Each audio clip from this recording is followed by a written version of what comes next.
रक्षाबंधन क्यों मनाया जाता है? 10 पौराणिक मान्यताएं। नंबर 1, भविष्य पुराण में कहीं पर लिखा है कि सबसे पहले इंद्र की पत्नी शची ने वृत्रसुर से युद्ध में इंद्र की रक्षा के लिए रक्षा सूत्र बांधा था। इसलिए जब भी कोई युद्ध में जाता है तो उसकी कलाई पर कलाया, मौली या रक्षा सूत्र बांधकर उसकी पूजा की जाती है। देवी लक्ष्मी ने राजा बलि को अपना भाई बनाकर हाथों में अपने पति की रक्षा के लिए यह बंधन बांधा था और अपने बंधक पति श्रीहरि विष्णु को अपने साथ ले गई थी। नंबर 2, दूसरी कथा हमें स्कंद पुराण, पद्म पुराण और श्रीमद्भागवत पुराण में मिलती है। कथा के अनुसार भगवान विष्णु ने अदिति के गर्भ से वामन अवतार लिया और ब्राह्मण के वेश में सुरराज राजा बलि के द्वार भिक्षा मांगने पहुंच गए। चूंकि राज बलि महान दानवीर थे तो उन्होंने वचन दे दिया कि आप जो भी मांगोगे मैं वह दूंगा। भगवान ने बलि से भिक्षा में 3 पग भूमि की मांग ली। बलि ने तत्काल हाँ कर दी क्योंकि 3 पग ही भूमि तो देना थी।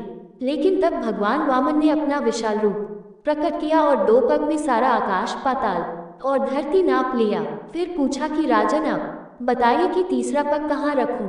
तब विष्णु भक्त राजा बलि ने कहा, भगवान आप मेरे सिर पर रख लीजिए। और फिर भगवान ने राजा बलि को रसातल का राजा बनाकर अजर अमर होने का वरदान दे दिया। लेकिन बलि ने इस वरदान के साथ ही अपनी भक्ति के बल पर भगवान से रात दिन अपने सामने रहने का वचन भी ले लिया। नंबर 3, भगवान को वामनावतार के बाद पुनः लक्ष्मी के पास जाना था, लेकिन भगवान ये वचन देकर फंस गए और वे वही रसातल में बलि की सेवा में रहने लगे। उधर इस बात से माता लक्ष्मी चिंतित हो गई। ऐसे में नारद जी ने लक्ष्मी जी को एक उपाय बताया। तब लक्ष्मी जी ने राजा बलि को राखी बांध अपना भाई बनाया और अपने पति को अपने साथ ले आई।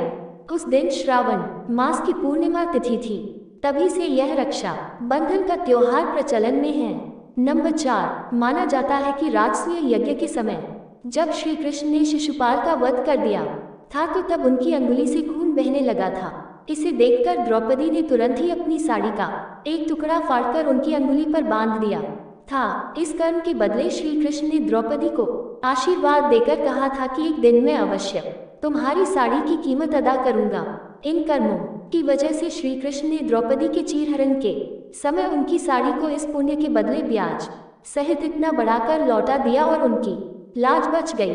कहते हैं कि इसी के बाद रक्षा बंधन पर बहन द्वारा राखी बांधने की परंपरा की शुरुआत हुई थी। नंबर 5, उत्तर भारत में रक्षा बंधन वाले दिन अर्थात श्रावण की पूर्णिमा को राखी का त्योहार मनाया जाता है, जबकि दक्षिण भारत में समुद्री क्षेत्रों में नारियल पूर्णिमा का त्योहार मनाया जाता है।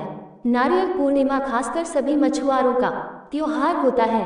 मछुआरे भी मछली पकड़ने की शुरुआत इसी दिन से भगवान इंद्र और वरुण की पूजा करने से करते हैं। पूजा के दौरान विधिवत रूप में उन्हें केल के पत्तों को समुद्र किनारे नारियल अर्पित किए जाते हैं। इसीलिए इस राखी पूर्णिमा को वहां नारियल पूर्णिमा भी कहते हैं।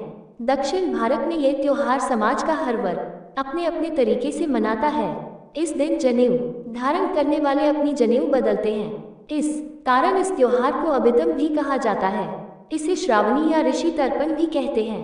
नंबर 6, प्राचीन काल से ही राखी के रूप में मौली या कलावा बांधने का प्रचलन रहा है।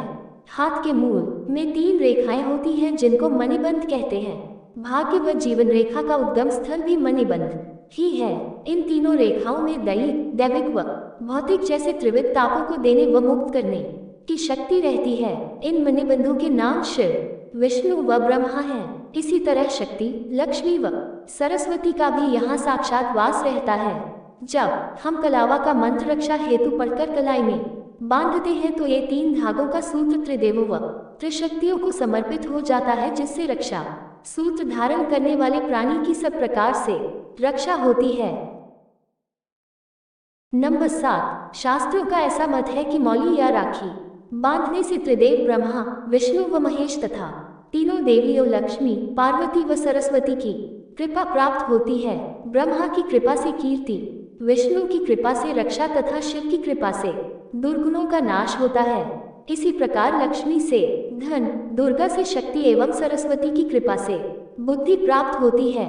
यह मौली किसी देवी या देवता के नाम पर भी बांधी जाती है, जिससे संकटों और विपत्तियों से व्यक्ति की रक्षा होती है। यह मंदिरों में मन्नत के लिए भी बांधी जाती है। नंबर 8, संकल्प के लिए भी रक्षा सूत्र बांधा जाता है।